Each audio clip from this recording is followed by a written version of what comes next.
எனக்கு வாழ்க்கையில ஒரே ஒரு ஆசை தான் சார் அப்படின்னார் ஒருத்தர். அது என்னன்னு கேட்டேன்.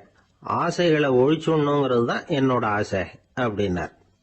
இப்படி ஆசைகளை ஒழிக்க வேண்டும் அப்படிங்கறதையே ஒரு ஆசையா கொள்றது அபத்தம் அப்படிங்கிறார் ஒரு பெரியவர்.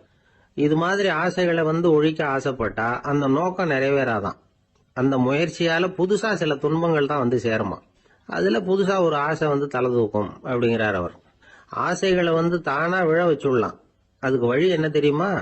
எந்த ஒரு ஆசையையுமே பூரணமா நிறைவேற்றிக் கொள்ள முடியாதுங்கிறத உணரணும். அதை உணர்ந்தா ஆசைகள் தானா விழுந்துரும். அதை விட்டுட்டு ஆசைகளை விட்டுடணுங்கிறதையே ஒரு ஆசையா வச்சுக்கிட்டு அதுக்காக கடுமையா முயற்சிகளையும் செஞ்சுக்கிட்டு நான் ஆசைகளை விட்டுட்டு ஞானோதயம் அடையறதுக்கு கடுமையா முயற்சி பண்ணிட்டு இருக்கிறேன் சார் அப்படின்னு சொல்லிக்கிட்டு இருந்தா எந்த காலத்திலையும் ஞானோதயம் வரப்போறது இல்லை. அதுக்கு பதிலா துன்பம் தான் சேரும் அப்படிங்கிறது அவரோட கருத்து. எந்த ஒரு ஆசையையும் பூரணமா நிறைவேற்றி கொள்ள முடியாது அப்படிங்கறத உணரணும். ஒரு ராஜா, அவர் மனசுல அமைதி இல்லை, எப்பவும் கஷ்டப்பட்டுக்கிட்டே இருந்தார். இந்த துன்பத்தை போக்குறதுக்கு பல வழிகள்ல என்னென்னமோ முயற்சியெல்லாம் பண்ணி பார்த்தார். ஒன்னும் சரியா வரல. கடைசியா ஒரு காரியம் பண்ணார்.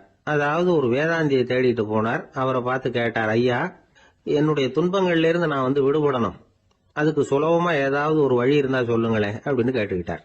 அதுக்கு அந்த வேதாந்தி சொன்னார், அதுக்கு ஒரு வழி சொல்றேன், அது மாதிரி செய். அதாவது உன்னுடைய ராஜ்யத்துக்குள்ள போதுங்கிற மனசோட வாழற ஒருத்தனை கண்டுபிடிக்கணும். அப்படி கண்டுபிடிச்சு அவனுடைய சட்டையை வாங்கி நீ போட்டுக்கணும். அப்படி போட்டுக்கிட்டா உன்னுடைய துன்பம் தீர்ந்துரும் அப்படின்னார். உடனே ராஜாவுக்கு ரொம்ப மகிழ்ச்சி. அரண்மனையில இருந்த அத்தனை பேரையும் ஆளுக்கு ஒரு பக்கமா அனுப்புனார், தேட சொன்னார். போதுங்கிற மனசுடைய ஒருத்தனை கண்டுபிடிச்சி கொண்டுகிட்டு வாங்க அப்படின்னார். எங்கெங்கயோ தேடி கடைசியா ஒரு ஆளை கண்டுபிடிச்சாங்க. அவன் போதுங்கிற மனசோட இருக்கிறவன் தான். ஆனா அவன்கிட்ட சட்டை எதுவும் இல்லை. இடையில கட்டி இருக்கிற துண்டே போதுங்கிற மனசோட அவன் வாழ்ந்துகிட்டு இருக்கிறான். சட்டை இருந்தாவில் ராஜா வாங்கி மாட்டிக்க முடியும். அந்த வேதாந்தி ஏன் அப்படி சொன்னாருங்கிறதுக்கான அர்த்தம் இப்பதான் ராஜாவுக்கு புரிஞ்சுதான். இதுவரைக்கும் சொன்னதெல்லாம் ஞான மார்க்கத்தை தேடிடுறவனுக்கான உள்ள தகவல். இப்ப இன்னைக்கு இளைஞர்கள் இதை கேட்டுட்டு நமக்கு ஆசையே வேணாம் அப்படின்னு முடிவு பண்ணிவிட்டா வாழ்க்கையில முன்னேறவே முடியாது. நம்முடைய முயற்சிக்கு ஆசைதான் தூண்டுகோ. அதனால இந்த ஆசையையும் அந்த ஆசையையும் போட்டு குழப்பிக்க கூடாது. ஆனா ஒண்ணு, பேராசை நமக்கு தேவையில்லை. நாம படுற ஆசையிலேயும் ஒரு நியாயம் இருக்கணும். ஏன்னா நம்மள சில பேர், நீங்க தான் சார் சொன்னீங்க, அதனாலதான் ஆசைப்பட்டேன், அரைதான் கிடைச்சது மிச்சம் அப்படிம்பாங்க கன்னத்தை தடவிக்கிட்டே. அதனால இப்பெல்லாம் எந்த தகவலை சொன்னாலும் ரொம்ப எச்சரிக்கையா இருக்க வேண்டி இருக்குது. ஒரு ஆளு ஒரு கடை வச்சு வியாபாரம் பண்ணிட்டு இருந்தான். அவனுக்கு ரொம்ப பேராசை, நிறைய பணம் சேர்க்கணும்னு. திடீர்னு ஒரு நாள் அவனுக்கு உடம்பு ரொம்ப சுகம் இல்லாம போயிட்டுது. இனிமே பிழைக்கிறது கஷ்டம்ங்கிற நிலைமை. மரணப்படுகையில இருக்கிறான். சொந்தக்காரங்கெல்லாம் சுத்தி உட்கார்ந்து இருக்கிறாங்க. இவன் மெதுவா கண்ணை திறந்து பாக்குறான். என் வீட்டுக்காரி எங்கன்னா, இதோ இருக்கேன் அப்படின்னாங்க அந்த அம்மா. பசங்கள்லாம் எங்கேங்கிறான். இதோ பக்கத்துலதான் நின்றுட்டு இருக்கிறோங்கிறாங்க. பொண்ணுங்க எங்கேங்கிறான். எல்லாம் இங்கதான் இருக்கிறோம் அப்படிங்கிறாங்க. எல்லாம் இங்கதான் பக்கத்துலதான் இருக்கோம், நீங்க கவலைப்படாதீங்கன்னு சொல்றாங்க எல்லாம். அவன் மெதுவா கஷ்டப்பட்டு வாயை திறந்து, அட பாவிங்களா, எல்லாரும் இங்க இருந்தா அங்க கடையை யாரு கவனிக்கிறது அப்படின்னானா. ஜப்பான்ல உள்ள ஒரு புத்த விகாரை. அங்க ஒரு வயசான பௌத்த குரு தங்கியிருக்கிறார். ஒரு நாள் ராத்திரி கடுமையான குளிர். அவரால் தாங்க முடியல. பார்த்தார், மரத்துல செஞ்ச புத்த சிற்பங்கள் அங்க நிறைய இருந்தது. அதுல ஒன்ன எடுத்து அதுக்கு தீ மூட்டி அந்த நெருப்புல குளிர் காஞ்சிட்டு இருக்கிறார். மர சிற்பம் தீ வச்சதும் படபடன்னு வெடிக்க ஆரம்பிச்சுட்டுது. அந்த சத்தத்தை கேட்டதும் அந்த புத்த விகாரையின் குருக்கள் வெளியில ஓடி வந்தார். இவர் ஆனந்தமா குளிர் காஞ்சிக்கிட்டு இருக்கிறார். அவரால் பொறுத்துக்க முடியல.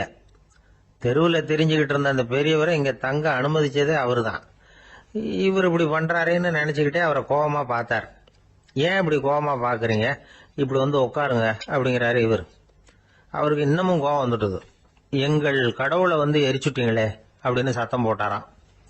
அப்படியா அப்படின்னு கேட்டுக்கிட்டே அந்த சாம்பலை கிளறினார் இவர். என்ன செய்யறீங்கன்னு கேட்டிருக்காரு அவர். நான் எலும்புகளை தேடுறேன்னாராம். நீங்க ஒரு பைத்தியம், இது ஒரு மர சிற்பம், இதுல எலும்புகள் கிடையாது அப்படின்னாராம். அவருக்கு கோபம் வந்துட்டுது. உடனே வெளியில போங்கன்னு கத்தியிருக்காரு. வெளியில தள்ளி கதவையும் சாத்தி விட்டாராம். மறுநாள் காலையில கதவை திறந்து பார்த்தா அந்த வயசான பெரியவர் ஒரு மைல்கல் மேல சில காட்டு பூக்களை வச்சு புத்தம் சரணம் கச்சாமின்னு சொல்லிக்கிட்டே இருக்கிறார். இவருக்கு சந்தேகமா போட்டுது. கிட்ட போனார். என்ன செஞ்சுக்கிட்டு இருக்கீங்கன்னு கேட்டார். இது என்னுடைய காலை நேர பிரார்த்தனைனாராம். நிஜமாவே நீங்க ஒரு பைத்தியமா தான் இருக்கணும், ஏன்னா அது ஒரு மைல்கல் அப்படின்னாராம். இப்ப அந்த பெரியவர் சொன்னாராம், நீங்க ஒரு மரத்தை புத்தரா நினைக்கும் பொழுது நான் ஏன் ஒரு மைல்கல்ல புத்தரா நினைக்கக்கூடாது? நான் புத்தரை எரிக்கலாம், ஏன்னா அவரை நான் நேசிக்கிறேன். அந்த சிற்பம் மரத்தால் ஆனதுங்கிறது எனக்கு தெரியும். நான் ஒரு மைல்கல்ல தொழலாம், ஏன்னா அது எனது பூக்களை தாங்குது. நான் இந்த மைல்கல்லுக்குள்ள மறைஞ்சிருக்கிற புத்தரை பார்க்கிறேன். யாராவது ஒரு சிற்பி இதை சிலையாக்குனாதான் நீங்க புத்தரை பார்க்க முடியும். அன்னைக்கு ரொம்ப குளிரா இருந்தது. நான் எனக்குள்ள இருக்கிற புத்தரையும் பாதுகாக்கணும். உள்ளே இருக்கிற புத்தரை காப்பாத்துறதுக்காக வெளியில உள்ள புத்தரை எரிக்கலாம். அதுல ஒன்றும் தப்பு இல்லை. அது அவருடைய போதனையிலேயே இருக்கு. உனக்குள் ஜோதியாக இரு அப்படிங்கிறது அவருடைய போதனை. என்னுடைய புத்தர் குளிர்ல நடுங்கிட்டு இருந்தார். அந்த மர சிற்பங்கள் வெயில் மழையில உணர்ச்சி இல்லாம இருந்தது, அதனால அப்படி பண்ணினேன். ஆனா நீங்க என்ன பண்ணீங்க? நான் ஒரு மர புத்தரை எரிச்சதுக்காக உயிருள்ள புத்தரை வெளியில தள்ளி கதவை சாத்தினீங்க அப்படின்னாரா அந்த பெரியவர். உண்மையான பக்திங்கிறது இதுதான். அதாவது உனக்குள் ஜோதியாக இரு அப்படின்னு புத்தர் சொன்னார் இல்லையா, அது மாதிரி தனக்குள் ஜோதியாக இருக்கிற இந்த காலத்து ஆசாமிகள் நிறைய பேர் உண்டு. எப்பவும் போதையிலேயே இருக்கிறவங்க. ஒரு நாள் நடு ராத்திரி ஒரு மது கடையில ஒரு ஆள் அங்குள்ள சிப்பந்திகள் கிட்ட கேட்டுட்டு இருக்கிறான். மறுபடியும் இந்த கடை எப்போ திறப்பாங்கன்னு கேட்டானா. நாளைக்கு காலையில 8 மணிக்கு திறப்பாங்க அப்படின்னு நானா அங்க இருந்த ஆள். அவன் திருப்பி திருப்பி அதையே கேட்டுக்கிட்டு இருக்கான். இவனுக்கு பதில் சொல்லி சொல்லி அழுத்து போச்சு. அதான் சொல்றேன் ஐயா, நாளைக்கு காலையில வா அப்படின்னாங்களாம். அதுக்கு இவன், நான் வர்றதுக்காக கேட்கலையா, நேத்திக்கு வந்தவன் உள்ளேயே மாட்டிக்கிட்டேன், வெளியில போறதுக்காக கேட்டேன் அப்படின்னானா. ஒரு ரயில் போய்கிட்டு இருக்கு. அதுல ஒரு பெரியவர் பிரயாணம் பண்ணிட்டு இருக்கிறார். எதிரில் ஒரு பெரிய அதிகாரி, IAS ஆபீசர் உட்கார்ந்து இருக்கிறார். 2 பேருக்கும் முன்ன பின்ன அறிமுகம் இல்லை. அவர் வேற யாரோ, இவர் வேற யாரோ. ஒரே ரயில்ல பிரயாணம் பண்ணிட்டு இருக்கிறாங்க. அதுவும் எதிர்த்த இருக்கையில ஏதோ ஒரு நகரத்துல வண்டி நின்னுது. 2 பேரும் கீழே இறங்கினாங்க. பெரியவர் ஒரு ட்ரங்க் பெட்டியோட கீழே இறங்கினார். அந்த அதிகாரி கையில ஒரு சின்ன பெட்டி. அவர் அந்த சின்ன பெட்டியை கீழே வச்சுட்டு கூலி கூலின்னு கத்திக்கிட்டு இருந்தார். இந்த பெரியவர் பார்த்தார். ஐயா, இந்த பெட்டி மட்டும்தானா, இல்ல இன்னும் ஏதாவது இருக்குதா அப்படின்னு விசாரிச்சார். இப்ப அதிகாரி சொன்னாரு, இல்லைங்க இது மட்டும்தான் அப்படின்னு சொன்னார். இதுக்கு என்னத்துக்காக கூலி ஆள், நானே எடுத்துக்கிட்டு வரேனே, வாங்க அப்படின்னு சொல்லி அந்த பெட்டியை இந்த பெரியவர் கையில் எடுத்துக்கிட்டார். எடுத்ததும் 2 பேரும் பேசிக்கிட்டே நடந்து வராங்க. இப்ப பெரியவர் சொன்னார், இப்ப உள்ள நாகரிகம் எப்படி இருக்குன்னா, சுமை கால் பணம், சும கூலி முக்கால் பணம் அப்படிங்கிற மாதிரி இருக்கு. பணத்தை வீணாக்கிறதோட இது கௌரவம்னு வேற நினைக்கிறாங்க அப்படின்னார். அவர் சொல்றது சரிதான். 10 ரூபாய் மதிப்புள்ள ஒரு சுமைய 30 ரூபா கொடுத்து தூக்கிட்டு போவோம். நாமே அதை தூக்கினா நமக்கு கௌரவ குறைச்சல் அப்படின்னு நினைப்போம். இதுதான் நம்ம நிலைமை. ஆனா அந்த பெரியவர் என்ன சொன்னார் தெரியுமா? நீங்க எங்க போகணுமோ அது வரைக்கும் நானே இதை எடுத்துட்டு வரேன் அப்படின்னார். அந்த அதிகாரி பக்கத்துல உள்ள ஒரு ஹோட்டல் வரைக்கும் போனார். பெரியவரும் அங்க கொண்டுட்டு போய் பெட்டியை வச்சார். உடனே அந்த பெரிய அதிகாரி அவருக்கு பணம் கொடுக்கறதுக்காக பர்ஸ் எடுத்தார். உடனே இவரு, ஐயா எனக்கு கூலி எதுவும் வேணாம், உங்களுக்கு சேவை செய்யறது என்னுடைய கடமை. நான் இந்த சேவையை செய்தது பணத்துக்காக இல்ல, அன்புக்காக அப்படின்னு சொல்லிவிட்டார். அதுக்கப்புறம் அவர் நன்றினார். 2 பேரும் பிரிஞ்சுட்டாங்க. இது முடிஞ்சது. அன்னைக்கு சாயந்தரம் அங்க ஒரு பெரிய கூட்டம் நடக்குது. இந்த அதிகாரியும் அந்த கூட்டத்துக்கு போறார். மக்கள் கூட்டம் ரொம்ப அதிகம். அதனால இந்த அதிகாரியும் ஒரு ஓரமா உட்காந்துக்கிட்டார்.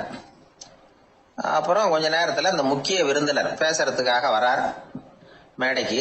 மேடையில இருந்த பெரியவங்க எல்லாம் எழுந்திருச்சு நின்று அவருக்கு மாலை போட்டு மரியாதை செய்யறாங்க. எங்கேயோ ஒரு மூலையில உட்கார்ந்து இருந்தாரு அதிகாரி. அவரு இதை கவனிச்சார். அவருக்கு ரொம்ப ஆச்சரியம், அதிர்ச்சி. ஏன்னா அங்க பேச வந்த முக்கிய விருந்தினர் வேற யாரும் இல்ல, இன்னைக்கு காலையில இவர் பெட்டியை தூக்கிட்டு வந்தாரு பெரியவர், அவர் தான். சரி, அந்த பெரியவர் யார் தெரியுமா? அவர் தான் ஈஸ்வர சந்திர வித்யாசாகர். கூட்டம் முடிஞ்சது. அதிகாரி அவரை தேடி ஓடினார். அவர் கைகளை பிடிச்சுக்கிட்டார். ஐயா என்ன மன்னிச்சுருங்க அப்படின்னாரு. அப்புறம் சொன்னார், அகங்காரம்ங்கிற கெட்ட புத்தி தான் உண்மைய கண்கள்ல இருந்து மறைக்குது. அகங்காரம் தான் மனுஷனை அழிக்குது. நீங்க ரொம்ப பெரிய மனிதர், இருந்தாலும் மனித தன்மையோட நடந்துக்கிறீங்க. இந்த அன்பு, தயவு, பொறுமை இதெல்லாம் இல்லைன்னா மனிதனாக இருக்கிறதுல என்ன பிரயோஜனம் அப்படின்னு சொல்லிவிட்டு அந்த அதிகாரி போனாராம். மனிதத்தன்மைன்னா என்ன அப்படிங்கிற கேள்விக்கு இந்த பெரியவர் ஒரு உதாரணம். இப்பெல்லாம் அப்படியா இருக்கிறாங்க? ஒரு பெரியவர் ஒரு பெட்டியை தூக்கிட்டு வந்துகிட்டு இருக்கிறார். ஒரு இளைஞன் ஓடி வந்தான். கொடுங்க சார், நான் தூக்கிட்டு வரேன்னா. கொடுத்தார். வாங்கி தலையில வச்சுக்கிட்டான். அப்புறம் சொன்னான், அடுத்தவங்க சிரமப்படக்கூடாதுங்கிறது என்னுடைய கொள்கை அப்படின்னா. அது நல்லதுதான் அவரு. கடைசியில பெட்டியை கொடுத்தான்.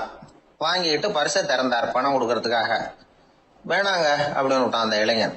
ஏன்? நான் சொன்னேன் அடுத்தவங்க சிரமப்படக்கூடாதுங்கிறது என்னுடைய கொள்கைன்னு. அதனால உங்களுக்கு சிரமம் கொடுக்கக்கூடாதுங்கிறதுக்காக வரும்பொழுது நானே உங்க பர்ஸை எடுத்து வேணுங்கிற பணத்தை எடுத்துக்கிட்டு திருப்பி உங்க பாக்கெட்லயே போட்டுட்டேன் அப்படின்னா. இப்படி இருக்குது இந்த காலம். அதனால வாழ்க்கையில அன்பு, தயவு, பொறுமை இதெல்லாம் ரொம்ப அவசியம் அப்படிங்கறத நாம புரிஞ்சுக்கணும். ஒரு ஊர்ல ஒரு ஆள் இருந்தான். கற்பனையிலேயே காலத்தை கடத்திக்கிட்டு இருந்தான். ஒரு நாள் ஒரு மரத்தடியில உட்காந்துருந்தான். அவனுக்கு பசிக்கிற மாதிரி தெரிஞ்சது. உடனே கற்பனையிலேயே சாப்பிட ஆரம்பிச்சுட்டான். அதாவது எதிரில் இலை போட்டு சாப்பாடு போடப்பட்டிருக்கிறதாகவும் அதை இவன் சாப்பிட்றதாகவும் நினைச்சுக்கிட்டு கையை மட்டும் வாய்க்கும் தரைக்குமா அப்படியும் இப்படியும் கொண்டுகிட்டு போய் பாவனை பண்ணிக்கிட்டே இருக்கிறான். தூரத்துல இருந்து பாக்குறவங்களுக்கு இவன் ஏதோ பலமான விருந்து சாப்பிட்டுட்டு இருக்கிறான் அப்படின்னு தான் தோணும். அது மாதிரியே பண்ணிட்டு இருந்தான். அந்த வழியா ஒரு சன்னியாசி வந்துகிட்டு இருந்தார். இவனை பார்த்தார். என்ன இவன் இப்படி பண்ணிட்டு இருக்கிறானே அப்படின்னு நினைச்சாரு. கொஞ்ச நேரம் அவனையே உத்து பார்த்துக்கிட்டு இருந்தார். இவரை பார்த்ததும் அவன் இன்னமும் சுவாரஸ்யமா சாப்பிட ஆரம்பிச்சுட்டான். அப்பப்பா, என்ன இது, இந்த குழம்பு இவ்வளவு காரமா இருக்கு, என்னுடைய நாக்கே எரிஞ்சு போடும் போல இருக்கு அப்படின்னு சொல்லிட்டு பக்கத்துல ஒரு குவளையை எடுத்து தண்ணி குடிக்கிறது மாதிரி பாவனை பண்றான். அப்பாடா, இப்ப கொஞ்சம் பரவாயில்ல அப்படின்னு சொல்லிட்டு குவளையை கீழே வைக்கிறது மாதிரி ஒரு பாவனை பண்றான். சன்னியாசி பார்த்தார். என்னப்பா, சாப்பாட்டுல காரம் அதிகமோ அப்படின்னார். ஆமா சுவாமி, ஞாபகம் மறதியில் கொஞ்சம் மிளகாய் அதிகமா சேர்த்துக்கிட்டேன் அப்படின்னா. சரி சாப்பிடு அப்படின்னு சொல்லிட்டார். அவன் சாப்பிட்டு முடிக்கிற வரைக்கும் பொறுமையா உட்காந்துருந்தார். அவன் அப்பாடா அப்படின்னு சொல்லிட்டு மறுபடியும் தண்ணி எடுத்து குடிச்சான். எல்லாம் கற்பனையிலேயே. அதுக்கப்புறம் சன்னியாசி பேச ஆரம்பிச்சார். இதை பாருப்பா, உன்னுடைய கற்பனையை நான் மெச்சுறேன். இருந்தாலும் உன் சாப்பாட்டுல ஒரு இனிப்பையும் வச்சிருக்கலாமே, ஏன் மிளகாய அளவுக்கு அதிகமா போட்டுட்டு அவஸ்தைப்படுறேன் அப்படின்னார். அவன் யோசிக்க ஆரம்பிச்சான். அதுக்கப்புறம் இவர் சொன்னார், இதை பாருப்பா, இனிமேல உன்னுடைய கற்பனையும் உயர்ந்ததாக இருக்கட்டும் அப்படின்னு உபதேசம் பண்ணிவிட்டு போனார். எப்பவும் உயர்வை பத்தியே சிந்திக்கணும். உயர்வு கிடைக்கலன்னா கூட அப்படி சிந்திக்கிறத நிறுத்தப்படாது அப்படிங்கிறார் திருவள்ளுவர். உள்ளுவது எல்லாம் உயர் உள்ளல், மற்ற அது தள்ளினும் தள்ளாமை நேர்த்து. ஊக்கம் இல்லாம உலகத்துல வாழ்ந்து பிரயோஜனம் இல்லை. அதனால உயர்வாவே சிந்திக்கணும். அது நம்மளை ஊக்கப்படுத்தும். இது பெரியோர் வாக்கு. இந்த உலகத்துல கற்பனையிலேயே வாழ்கிற சில கஞ்சர்களும் உண்டு. அதாவது 2 கஞ்சர்கள், 2 பேரும் பக்கத்து பக்கத்து ஊர்ல இருந்தாங்க. பொங்கல் சமயம். ஒரு கஞ்சன் தன்னுடைய மகனை கூப்பிட்டான். இதோ பாருப்பா, பக்கத்து ஊர்ல என்னுடைய நண்பன் ஒருத்தன் இருக்கிறான். அவனுக்கு பொங்கல் பரிசு ஏதாவது கொடுக்கணும். நான் ஒரு 4 ஆட்டுக்குட்டியை தரேன், நீ கொண்டுகிட்டு போய் கொடுத்துட்டு வந்துடுறியா அப்படின்னு கேட்டான். சரி, நான் புள்ள. ஒரு பைய கையில் எடுத்துக்கோன்னா அவன் எடுத்துக்கிட்டான். இந்த ஆட்டுக்குட்டி பிடிச்சிக்கோ அப்படின்னு சொல்லி ஒவ்வொன்னா போடுறேன் பார் அப்படின்னு சொல்லிட்டு 1, 2, 3, 4 அப்படின்னு எண்ணிக்கிட்டே வெறும் சைகையாலேயே ஆட்டுக்குட்டியை பிடிச்சி போடுறது மாதிரி பாவனை பண்ணிட்டு இருக்கிறான். அவன் பிள்ளையும் அது ரொம்ப அக்கறையா வாங்கிக்கிறது மாதிரி வாங்கிக்கிட்டு அந்த பைய தூக்கிட்டு அடுத்த ஊருக்கு போறான். இவன் அங்க போய் சேர்ந்த நேரத்துல அந்த கஞ்சன் ஊர்ல இல்ல, எங்கேயோ வெளியில போயிருக்கிறான். அவனோட புள்ள மட்டும்தான் வீட்டுல இருந்தான். இவன் அவன்கிட்ட, இதை பாரு, எங்க அப்பா உங்க அப்பாவுக்கு ஆட்டுக்குட்டி கொடுத்து அனுப்பியிருக்கிறாரு, பிடிச்சுக்கோ அப்படின்னு சொல்லி பாவனையிலேயே ஒவ்வொன்னா எடுத்து அவன்கிட்ட கொடுத்துட்டான். அவனும் வாங்கிட்டான் வாங்கறது மாதிரி. அப்புறம் சொன்னான், சரிப்பா, நானும் பதிலுக்கு ஏதாவது ஒன்னுகிட்ட கொடுக்கணும் இல்லையா, அதனால அந்த பைய புடி, ஒரு 10 எலுமிச்சம்பழம் தரேன், பதிலுக்கு அதை நீ எடுத்துட்டு போ அப்படின்னு சொல்லி கையாலேயே ஒவ்வொன்னா எடுத்து போடுறது மாதிரி பாவனை பண்ணிவிட்டான். அவனும் ரொம்ப நன்றி அப்படின்னு சொல்லிவிட்டு அதை வாங்கிட்டு போயிட்டான். கொஞ்ச நேரம் கழிச்சு வெளியில போயிருந்த அப்பங்காரன் திரும்பி வந்தான். உள்ள சொன்னான், அப்பா, உன்னோட நண்பர் அவருடைய மகன் மூலமா உனக்கு 6 ஆட்டுக்குட்டி கொடுத்து அனுப்பியிருந்தார். நானும் பதிலுக்கு ஒரு 10 எலுமிச்சம்பழம் கொடுத்து அனுப்பியிருக்கிறேன் அப்படின்னா. எப்படிடா கொடுத்தேன்னு கேட்டார் அப்பா. இப்படிதான் கொடுத்தேன்னு சொல்லி சைகையிலேயே காட்டினான். இதை பார்த்ததும் அப்பங்காரனுக்கு பயங்கரமா கோவம் வந்துட்டுது. பலார்னு அரைஞ்சுட்டான் பையனு. ஏன்பா அரைஞ்ச? 10 எலுமிச்சம்பழம் கொடுத்துட்டேனே அப்படிங்கிறதுக்காகவா அப்படின்னு கேட்டான். அது கூட பரவாயில்ல, நீ காட்டுற சைகையை பார்த்தா ஆரஞ்சு பழம் சைஸுக்கு இருக்குதே, அவ்வளவு பெருசா ஏன் கொடுத்த? அதுதான் எனக்கு கோபம் அப்படி. ஒரு ஏரி ஓரமா 2 பசங்க நடந்து போயிட்டு இருக்கிறாங்க. அதுல ஒருத்தன் பணக்கார வீட்டு பையன், இன்னொருத்தன் ஏழை. இவங்க 2 பேரும் போயிட்டு இருக்கிறாங்க. வழியில ஒரு இடத்துல ஒரு ஜோடி செருப்பு இவங்க கண்ணுல படுது. ஒரு விவசாயி அந்த செருப்பை அங்க விட்டுட்டு பக்கத்துல இருந்த ஏரியில கை காலை கழுவிட்டு இருக்கிறார். உடனே அந்த பணக்கார பையனுக்கு ஒரு ஐடியா. அவன் சொன்னானா, டேய், இப்போ ஒரு வேடிக்கை செய்யலாம். அந்த செருப்பு 2ஐயும் தூக்கி எட்டத்துல வீசி எரிஞ்சிருவோம். அந்த ஆள் வந்து பார்த்துட்டு செருப்பை தேடி அல்லாடுவான், அங்கேயும் இங்கேயும் ஓடுவான், திரு திருன்னு முழிப்பான். அதை பார்த்து நாம ரசிக்கலாம், நல்ல தமாஷா இருக்கும் அப்படின்னு இருக்கான். இப்படி சொல்லிவிட்டு அந்த செருப்புகளை தூக்கத்துக்கு போனானா. கொஞ்சம் பொறு அப்படின்னானா அந்த ஏழை பையன். ஏன்னு கேட்டிருக்கான் அவன். இப்போ அந்த ஏழை பையன் சொன்னானா, நீ சொல்றது ஒன்றும் வேடிக்கை கிடையாது. உன்னோட செருப்பு தொலைஞ்சா உன் அப்பா உடனே உனக்கு வேற செருப்பு வாங்கி கொடுத்துருவார்.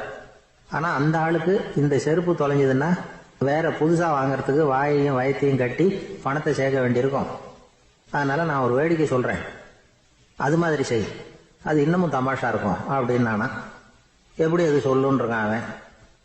செருப்பு 2ம் அது இருக்கிற இடத்துலயே இருக்கட்டும். உன் சட்டை பையிலிருந்து ஒரே ஒரு ரூபாய் நாணயத்தை எடு. அதை அந்த செருப்பு மேல அதோட குதிகால் பகுதியில வச்சுட்டு நாம 2 பேரும் அந்த மரத்துக்கு பின்னாடி ஓடி போய் மறைஞ்சு நின்னுக்குவோம். அப்புறம் பாரு வேடிக்கை அப்படின்னா. அதே மாதிரி 1 ரூபா காசு செருப்பு மேல வச்சுட்டு இவங்க 2 பேரும் மறைஞ்சு நின்னுக்கிட்டாங்க. கொஞ்ச நேரத்துல அந்த விவசாயி வந்தார். காலில் உள்ள மண்ணை தட்டிவிட்டு செருப்பை மாட்டுறதுக்காக போனார். அங்கிருந்த காசு கண்ணுல போட்டுட்டுது. அவருக்கு ஆச்சரியமா போச்சு. அதை கையில எடுத்து பாக்குறார். 4 பக்கமும் திரும்பி திரும்பி பாக்குறார், யார் இதை வச்சிருப்பான்னு. கடைசியில ஆகாயத்தை பாக்குறார். ஆண்டவா, இது உன்னோட கருணை தான். நீ தான் யாரோ புண்ணியவான் மனசுல தர்மம் பண்ற எண்ணத்தை உண்டாக்கி இருக்கிற. அந்த புண்ணியவான் நல்லா இருக்கணும் அப்படின்னு வாழ்த்தி அந்த காசை கண்ணுல ஒத்திக்கிட்டாராம். மறைஞ்சிருந்து பார்த்துக்கிட்டு இருந்த ஏழை பையன் இப்படி சொன்னான், பாத்தியா, உன்னை புண்ணியவான்னு வாழ்த்தி விட்டு போறார் அந்த ஆள். அவருக்கும் சந்தோஷம், அதை பார்த்து நமக்கும் சந்தோஷம். உனக்கு 1 ரூபாங்கிறது ஒரு பெரிய விஷயம் இல்லை, ஆனா அதனால நமக்கு கிடைச்சிருக்கிற மகிழ்ச்சி ரொம்ப உயர்வானது அப்படின்னு நானும். வேடிக்கையும் கிண்டலும் இது மாதிரி அடுத்தவங்களுக்கு இடைஞ்சலா இல்லாம இருக்கணும் அப்படிங்கிறார் கலைவாணர். ஆனா பாருங்க, அவருக்கே இடைஞ்சலா வர்ற விஷயங்களை கூட அவர் வேடிக்கையா தான் எடுத்துக்கிட்டாராம். ஒரு தடவை ஒருத்தர் கலைவாணர்கிட்ட வந்து, ஐயா, என் குழந்தை செத்து போச்சு அப்படின்னு சொல்லி அழுதாராம். உடனே இவர் அவருக்கு 100 ரூபாய் பணத்தை கொடுத்து, இந்தாங்க அடக்கம் செய்யுங்க அப்படின்னு சொல்லி அனுப்பி வச்சாராம். 1 வருஷம் கழிச்சு மறுபடியும் அதே ஆள் வந்திருக்கார். இவர் மறந்துருப்பாருங்கிற நினைப்புல, அண்ணே, என் குழந்தை இறந்து போச்சுண்ணே அப்படின்னாராம். இவர் மறுபடியும் 100 ரூபாய் கொடுத்து ஆறுதல் சொல்லி அனுப்பி வச்சாராம். 7-8 மாசம் கழிச்சு மறுபடியும் அதே ஆள் வந்திருக்கார். அவர் வாயை திறக்கிறதுக்கு முன்னாடியே இவர் 100 ரூபாய் அவர் கையில வச்சு, போன 2 தடவை தான் குழந்தை செத்து போச்சு, இந்த தடவையாவது அதை சாகாம காப்பாத்தி விடு அப்படின்னு சொல்லி அனுப்பி வச்சாராம். அதுக்கப்புறம் அந்த ஆள் வர்றதே இல்லையா. ஒரு ஊர்ல ஒரு மன்னர் இருந்தார். அவரு பக்கத்து தேசத்து மேல படையெடுக்கணும்னு நினைச்சுக்கிட்டு இருந்தார். அதையும் தன்னுடைய நாட்டோட சேர்த்துக்கணுங்கிற ஆசை. எப்போ படையெடுக்கலாம்னு யோசிச்சுக்கிட்டு இருந்தார். இப்படி யோசிச்சுக்கிட்டு இருந்த சமயத்துல ஒரு பெரியவர் அவரை தேடிட்டு வந்தார். அவர் அடிக்கடி வருவார், அவர்கிட்ட பேசிக்கிட்டு இருப்பார். இப்போ அப்படித்தான் வந்தார். என்ன மன்னா யோசனைன்னாரு. இவர் தன்னுடைய யோசனையை சொன்னார். இந்த சமயத்துல மன்னருக்கு தாகம் எடுத்தது, தண்ணி குடிக்கணும் போல இருந்தது. உடனே அங்க இருந்த ஒரு அரண்மனை பணியாளரை கூப்பிட்டார். போய் கொஞ்சம் தண்ணி கொண்டு வாப்பா அப்படின்னார். அந்த பணியாளர் போனார். ஒரு கோலையில தண்ணி கொண்டு வந்தார். ராஜா கிட்ட நீட்டினார். ராஜா அதை வாங்கி குடிக்கிறதுக்காக வாய்கிட்ட கொண்டுட்டு போனார். அந்த நேரம் பார்த்து, மன்னா கொஞ்சம் பொறுங்கன்னார் இந்த பெரியவர். ஆவலோட குடிக்க போன மன்னர் அப்படியே நிறுத்திக்கிட்டு பெரியவரை பார்த்தார். இப்ப அந்த பெரியவர் சொன்னார், மன்னா, இப்ப உங்களை விட வலிமை உள்ள ஒரு சக்தி உங்களுக்கு தண்ணி கொடுக்க மறுத்துடுதுன்னு வைங்க, உங்களை குடிக்க விடாம தடுத்துடுது அப்படின்னா, இப்ப இந்த 1 கோவள தண்ணீரை என்ன விலை கொடுத்து வாங்குவீங்க அப்படின்னு கேட்டார். இப்ப எனக்கு இருக்கிற தாகத்துக்கு என்னுடைய அரசாங்கத்துல பாதியையாவது கொடுத்து இந்த தண்ணியை வாங்கறதுக்கு தயங்க மாட்டேன்னார் அவர். சரி, இப்ப அந்த தண்ணியை குடிங்கன்னார் பெரியவர். மன்னர் ஆவலோடு அந்த தண்ணியை குடிச்சு முடிச்சார். அதுக்கப்புறம் கொஞ்ச நேரம் தன்னுடைய படையெடுப்பு பத்தி சொல்லிட்டு இருந்தார். கொஞ்ச நேரம் கழிச்சு மறுபடியும் இந்த பெரியவர் கேட்டார், மன்னா, இப்போ நீங்க ஒரு கோவள தண்ணீரை குடிச்சு முடிச்சுட்டீங்க. இப்ப அந்த தண்ணீர் உங்க உடம்ப விட்டு வெளியில வரக்கூடிய பாதை அடப்பட்டு போச்சு அப்படின்னு வச்சுங்க. அதை வெளியேற்றுவதற்காக நீங்க எவ்வளவு செலவழிப்பீங்க அப்படின்னு கேட்டார். மன்னர் யோசனை பண்ணார். அப்படி ஒரு நிலைமை ஏற்பட்டு போச்சுன்னா என்னுடைய அரசாங்கம் பூராவையும் அதுக்கு ஈடா தர்றதுக்கு கூட தயங்க மாட்டேன்னார்.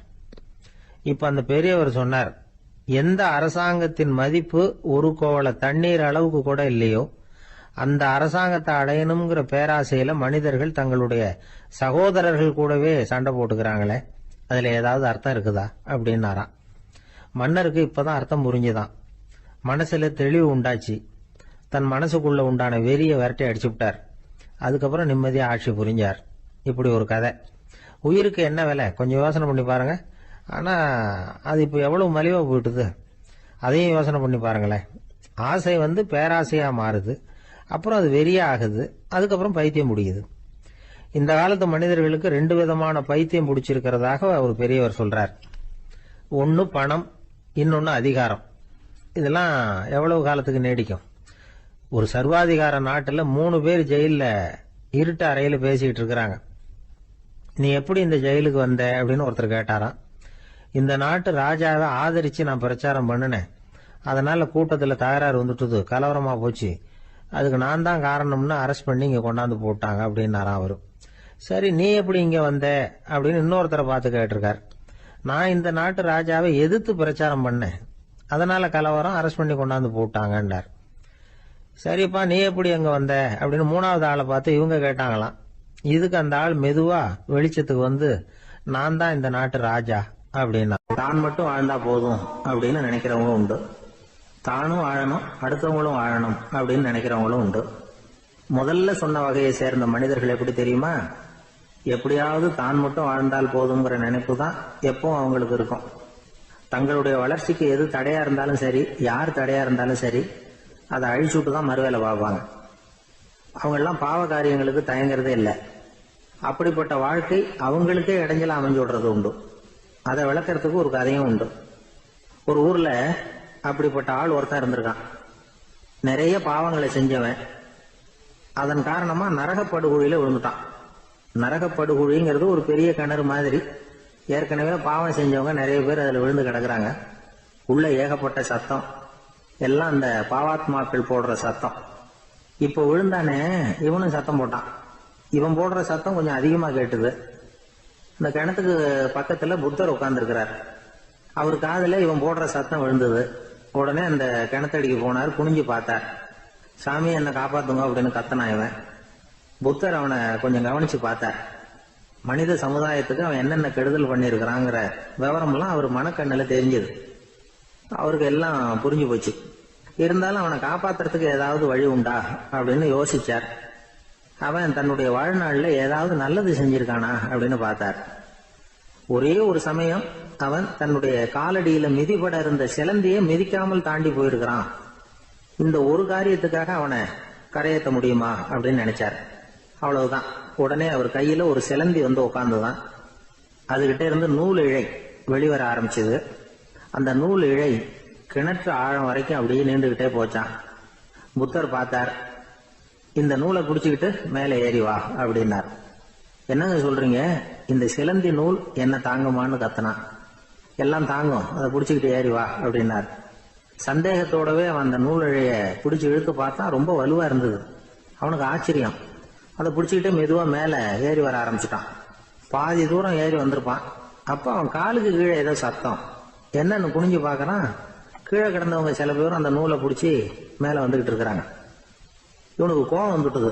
தன்னுடைய இடுப்புல வச்சிருந்த கத்தியை எடுத்து தன்னுடைய காலுக்கு கீழே நூல் இழைய அப்படியே வெட்டி விட்டுட்டான். இனிமே நாம மட்டும்தான் மேலே ஏறி வந்துடணும் அப்படின்னு நினைச்சுக்கிட்டான். ஆனா நடந்தது என்ன தெரியுமா? மொத்த நூல் இழையும் அப்படியே அருந்து கீழே விழுந்துட்டுது. அவனும் பொத்துன்னு கீழே விழுந்துட்டான். மறுபடியும் கத்த ஆரம்பிச்சுட்டான். ஏற்கனவே அவன் செஞ்சிருந்த ஒரு சிறு கருணை அந்த நூல் இழைக்கு உறுதியை கொடுத்தது. இப்போ அவன் செஞ்ச பாவம் அந்த நூல் இழைய வலுவிழக்க செஞ்சுட்டுது.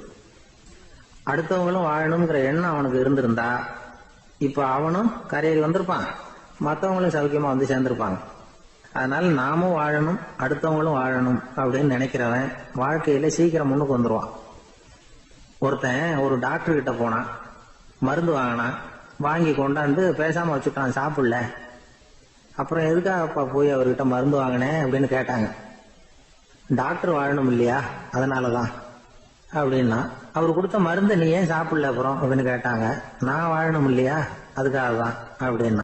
ஒரு பெரிய தத்துவ சிந்தனையாளர் இருந்தார், சுவாங்சு அப்படின்னு பேரு. அவருடைய மனைவி ஒரு நாள் திடீர்னு காலமாயிட்டாங்க. ஐயோ பாவம், அவர் ரொம்ப வருத்தப்படுவார், போய் ஆறுதலா 4 வார்த்தை பேசிவிட்டு வரலாம் அப்படின்னு நினைச்சுக்கிட்டு நிறைய பேர் அவரை தேடிட்டு வந்தாங்களாம். வந்தவங்களுக்கு ஆச்சரியம், ஏன்னா இவர் வருத்தப்பட்டுக்கிட்டு இருப்பார் அப்படின்னு தானே எதிர்பார்த்தாங்க. அப்படி இல்லை, தாளம் போட்டுக்கிட்டு உட்காந்துருக்கிறார், தாளத்துக்கு தகுந்த மாதிரி பாட்டு வேற பாடிக்கிட்டு இருக்கிறார். என்ன மனுஷன் அவரு, கொஞ்சம் கூட கவலை இல்லாம இப்படி இருக்கிறாரு அப்படின்னு நினைச்சாங்க. ஒருத்தர் துணிஞ்சு அவர்கிட்ட கேட்டுட்டார், என்னங்க இது இப்படி அப்படின்னு. அதுக்கு அவர் என்ன சொன்னார் தெரியுமா? இதை பாருங்க, என்னுடைய மனைவி பிறக்கிறதுக்கு முன்னாடி அவளுக்கு உயிரும் கிடையாது, உடலும் கிடையாது. அதுக்கு பிறகுதான் உயிர் வந்தது, உடல் வந்தது, அந்த உருவம் வந்தது. இப்ப என்ன ஆச்சு, அந்த உருவமும் உயிரும் போயிட்டுது, அவ்வளவுதானே. வந்தது போயிட்டுது. இளவேனில் காலம், இலையுதிர் காலம், பனிக்காலம், இப்படி பருவங்கள் வந்து மாறி மாறி வருது இல்லையா? அது மாதிரி பிறப்பும் இறப்பும் மாறி மாறி வருது, இது இயற்கை. இதுக்காக அழுதா அது எப்படி அப்படின்னாராம். ஞான தெளிவு அடைஞ்சவங்களுக்கு எல்லாமே சுகம்தான். திருவள்ளுவரும் அதைத்தான் சொல்றார், உறங்குவது போலும் சாக்காடு, உறங்கி விழிப்பது போலும் பிறப்பு. தூங்கறதுக்கெல்லாம் நாம வருத்தப்பட்டுக்கிட்ட இருக்கிறோமா? இன்னைக்கு தூங்க வேண்டியிருக்குதே, இன்னும் கொஞ்சம் நேரத்தில் நான் தூங்க வேண்டியிருக்கு அப்படின்னு சொல்லி யாராவது அழுதுகிட்டு இருப்பாங்களா? அதனால் இந்த உலக வாழ்க்கையினுடைய இயல்பை வந்து யதார்த்தத்தை நாம் தெளிவாக புரிஞ்சுக்கணும். அப்படி புரிஞ்சுக்கிட்டா நாம் கவலை இல்லாமல் வாழ முடியும். ஒரு வயசான தாத்தா பாட்டி 60 வருஷத்துக்கு முன்னாடி அவங்களுக்கு கல்யாணம் ஆச்சு, ஒன்னாவே வாழ்ந்தாங்க, ஒன்னாவே இறந்து போனாங்க. இப்போ அவங்க 2 பேரும் சொர்க்கத்துக்கு போய் சேர்ந்தாங்க. அங்கே எல்லா வசதியும் இருந்தது. ஒரு பெரிய பங்களாவே இவங்களுக்கு ஒதுக்கி கொடுத்தாங்களாம். இதுக்கு எவ்வளவு வாடகைன்னு கேட்டார் தாத்தா. வாடகையெல்லாம் கிடையாது, இலவசம் அப்படின்னார் அங்க இருந்தவர். அந்த வீட்டுக்கு பின்னாடி ஒரு பெரிய புல்வெளி இருந்தது. இதுல விளையாட ஏதாவது கட்டணம் உண்டான்னு கேட்டிருக்காரு தாத்தா. அதெல்லாம் ஒண்ணும் கிடையாது, பணம்லாம் கட்ட வேண்டியதில்லை அப்படின்னாரு அவரு. பக்கத்துல ஹோட்டல் மாதிரி ஒரு பெரிய கட்டடம், உள்ள சாப்பாட்டு மேஜைகள், அது மேல விதவிதமான பலகாரங்கள். சாப்பாட்டுக்கெல்லாம் எவ்வளவு அப்படின்னு விசாரிச்சாராம் தாத்தா. அதுதான் சொன்னேனே, இங்க எல்லாமே இலவசம்தான், எது வேணும்னாலும் சாப்பிடலாம், எவ்வளவு வேணும்னாலும் சாப்பிடலாம் அப்படின்னாரா. நீங்க சொல்றீங்க அப்படி, ஆனா நான் வந்து சர்க்கரை சேர்த்துக்க கூடாது, உப்பு சேர்த்துக்க கூடாது, பாட்டி கையால எப்பவும் பத்திய சாப்பாடு தான் அப்படின்னாராம் தாத்தா. இதை பாருங்க, இங்க உங்களுக்கு அந்த கவலையும் வேண்டியதில்லை. இங்க நீங்க ஸ்வீட்டு சாப்பிடலாம், காரம் சாப்பிடலாம், உங்களுக்கு எந்த நோயும் வராது அப்படின்னாராம் அங்க சொர்க்கத்துல இருந்தவர்.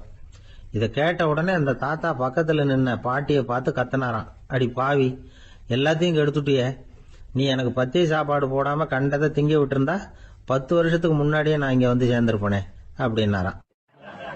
ராமகிருஷ்ணர் வாழ்ந்த காலத்துல நடந்த ஒரு நிகழ்ச்சி இது. அப்போ ஒரு ஓவியர் இருந்தாராம். அவருக்கு ஒரு ஆசை, ராமகிருஷ்ணர் படத்தை வரையணும், அதை அவர்கிட்டயே கொண்டுட்டு போய் காட்டி அபிப்பிராயம் கேட்கணும். இதுதான் அந்த ஓவியரின் ஆசை. உடனே ராமகிருஷ்ணர் படத்தை வரைஞ்சி முடிச்சார், அதை எடுத்துக்கிட்டு போனார். இவர் போன சமயம் அங்க ராமகிருஷ்ணர் சீடர்களோட உட்கார்ந்துருக்கிறார்.